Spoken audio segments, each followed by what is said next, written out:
Na sua trajetória acadêmica, o senhor se viu sempre mais como pesquisador do que professor. É correta essa É afirmação? correto, é o seguinte, eu nunca fui, eu vou falar uma coisa imodesta, eu sou bom expositor, eu sei dar aula, eu sei fazer conferência, mas eu não sou professor. Professor é da Ruth, é o Janote, é quem gosta de pegar o aluno e fazer escola.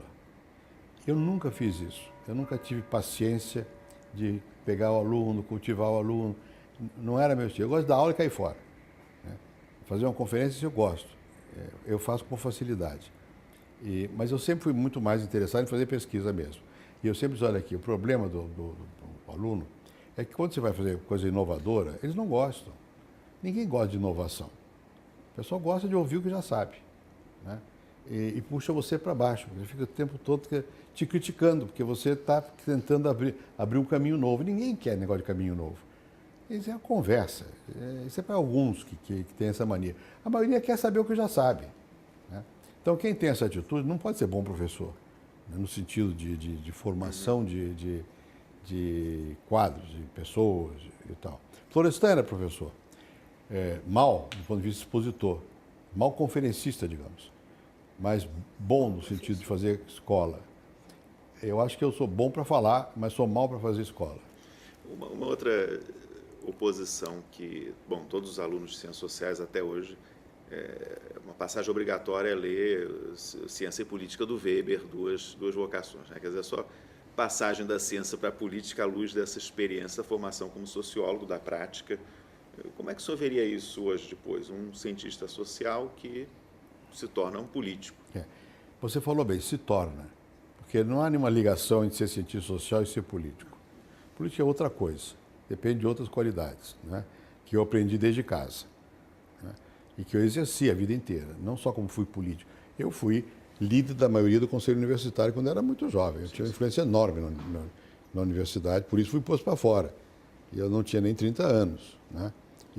E aqueles professores velhos todos, eu sabia como manejar aquilo ali e tal. Quer dizer, isso é outra coisa. Você tem que ter...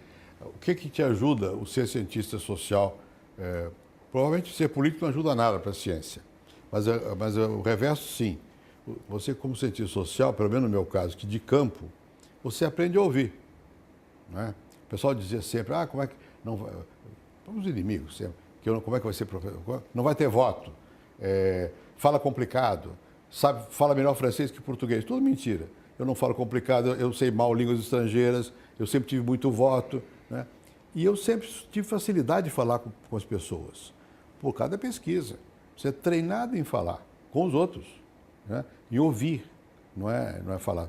Treinado em ouvir, isso ajuda na política. Meus colegas aqui diziam, não sei como você aguenta esta gente, são os políticos. Eu digo, mas que isso, essa gente é o Brasil. E eu tinha prazer em entender melhor.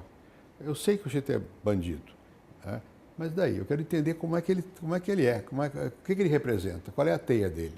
Né? Não quer dizer que eu vou concordar com ele, nem vou dar o que ele pede, mas eu tenho que ter abertura, ele tem que sentir em mim abertura suficiente para ele se abrir, para eu poder saber quem é ele, para eu poder jogar meu jogo. Né? Então isso eu acho que o fato de ter sido sociólogo ajuda. Eu queria te fazer uma pergunta, assim como a gente perguntou o que o senhor acha que te levou para as ciências sociais. Como foi essa ida para a política? Eu me lembro, estava em Água de São Pedro, numa Ampox, quando o senhor foi lá para falar disso, né? Era o momento do ingresso na política, e aquele grupo era o seu grupo, era uma discussão de ingresso na política com pessoas que talvez pudessem compreender o que é esse ritual de passagem. Como foi isso? Como nasceu essa decisão? Primeiro, não foi assim abrupto, né? E, digamos, eu já tinha experiência, que eu cheguei desde casa, familiar e tal. Quando eu fui para o Chile, eu não estava metido propriamente em política, não estava. Eu acompanhava, sempre não estava. Quando eu voltei, que eu fui posto para fora da universidade, foi, enfim, uma bobagem dos militares, né?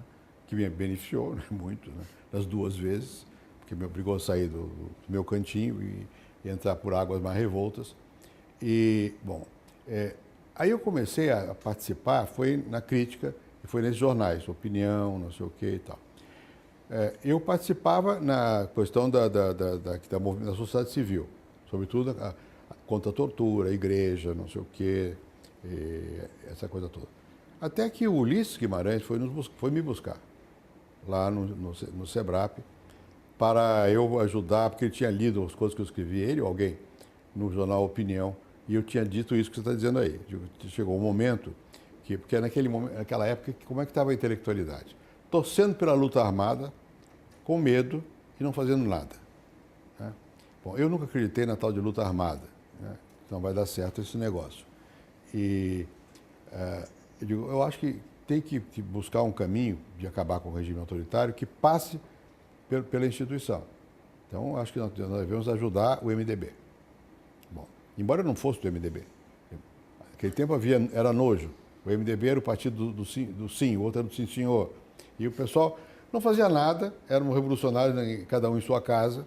Às vezes, sofriam as consequências, porque tinham amigos, eram presos, não sei o quê, torciam, mas não tinha como, porque era muito difícil entrar na luta armada, pelo menos uma certa pessoas um pouco mais maduras e tal. Bom, então, como eu preguei isso, o Ulisses foi lá, achando que o SEBRAP era um grupo político. E como a UBAN também achava. Eu fui parar na UBAN, capuz na cabeça, não sei o quê, porque eles achavam que a gente ali era um disfarce de algum grupo. Não era. Bem, e o Ulisses, então, eu digo, olha, eu expliquei a ele que não era e tal. Eu digo, eu não posso comprometer, eu posso perguntar se alguém aqui quer ajudar. E vários quiseram, o Chico de Oliveira, o Refó, não me lembro, o Bolívar, o Sinja.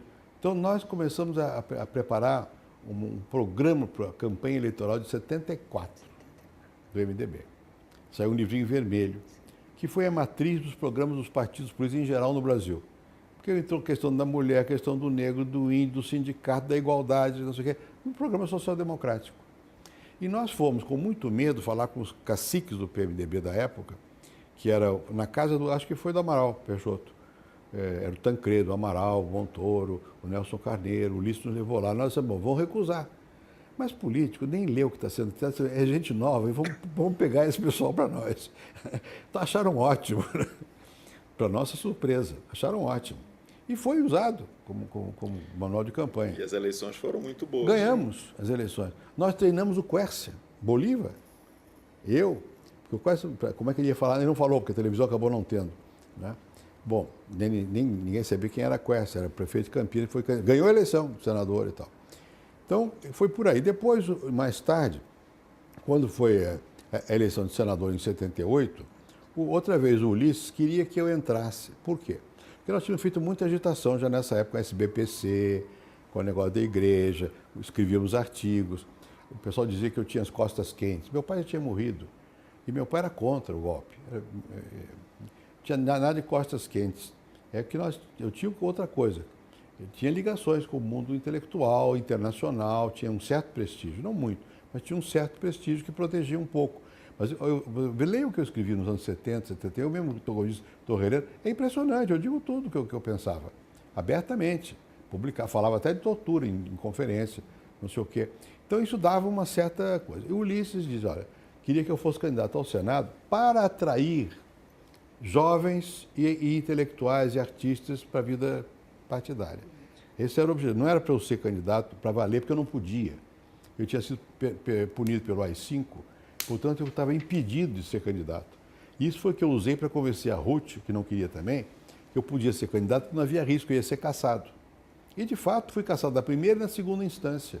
Só foi aprovada a minha candidatura no Supremo Tribunal Federal, por um parecer do Leitão de Abreu, porque como eu não era deputado, e todos nós fomos cassados para sempre. Não tinha 10 anos de prazo. Então eu estava impedido de ser candidato para sempre. Isso não pode. Então, por isso, o Leitão de Abreu deu um parecer favorável e valeu a minha candidatura. Bom, não era para ganhar, era para fazer agitação. E depois eu não sabia que eu ia ser suplente automaticamente do Montoro, porque eu tinha um suplente que era o indicado pelo Lula, que era o Maurício Soares, que foi prefeito de São Bernardo, e o Montoro tinha outro, que era o prefeito de Campinas, o Roberto Magalhães, o Grama, o Magalhães Teixeira. Mas só que pela lei maluca, o Magalhães era o segundo suplente e o primeiro, e quem impedia a eleição era o primeiro suplente. como eu perdi, mas tive 1 milhão e pouco mil votos, eu ganhei da Arena, tive mais votos. Então eu fiquei suplente. Quando o Montoro foi governador, eu era professor em Berkeley. E então eu virei senador. Quando eu terminei meu curso em Berkeley, o professor Robert Bellah, especialista em sociologia da religião, me convidou para tomar um chá e me ofereceu para ficar lá com tenure. Porque o Habermas ia embora. O Habermas não se deu bem lá, porque o Habermas tem lábio leporino. Então a dificuldade de falar, e americano gosta de gente que fale. E eu tinha uma classe cheia de alunos lá, negócio de pós-graduação. Foi... Desconto imenso também. eu tinha um sucesso de coisa. Então me convidou. Eu digo, tá bem, eu fico, mas você me dá uma cadeira no Capitólio. Ele não entendeu nada. Porque se eu voltasse para o Brasil, Montoro, o governador, assim que eu virei senador. Não foi uma decisão propriamente minha do negócio. Claro que quando eu cheguei ao Senado, eu já tinha muita experiência de vida. Mas não era... Enfim, não foi uma decisão